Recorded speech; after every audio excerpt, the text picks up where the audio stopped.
you cannot beat the market. You have to be in the market.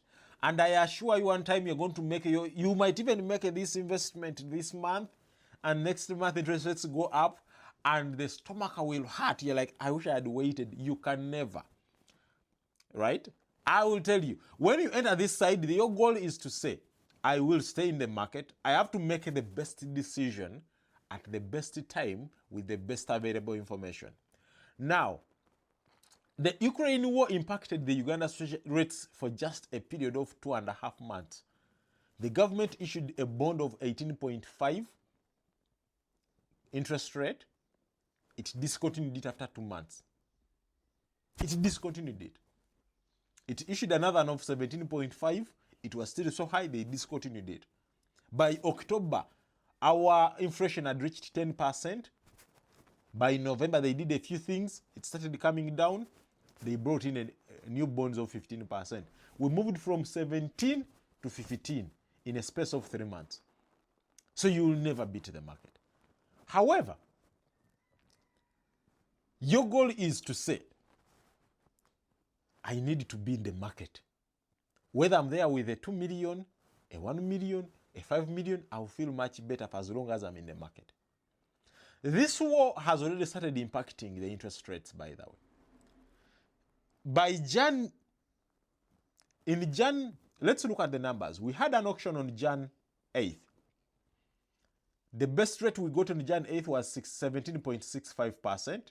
It was a signal that rates are coming down.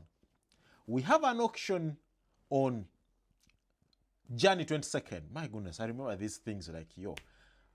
We had an auction on Jan 22nd.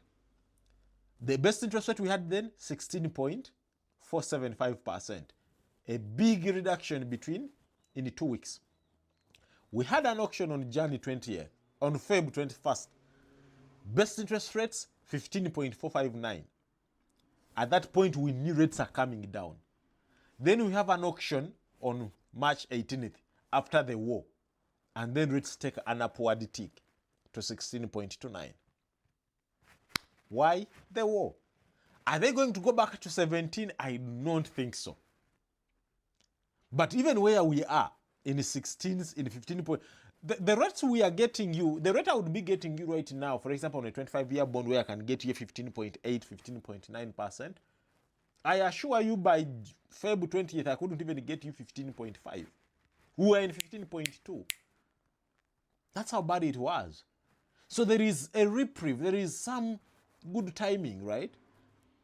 So I've seen people, I know people who refused to invest for a greater part of 2025, waiting for the bonds to hit 18. They never hit 18. They're like, Alex, as we get closer to the election, 18 is coming. I'm like, guys, the people also at Bank of Uganda, they also know. They read or they follow these videos and they see what people are trying to say. They will squeeze them. The damn thing never came to 18%. We are back to 15%.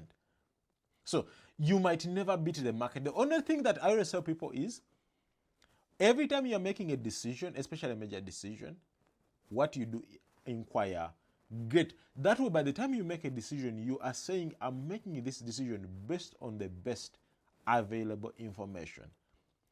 That decision might even be better after a month. It might not be the better decision after a month.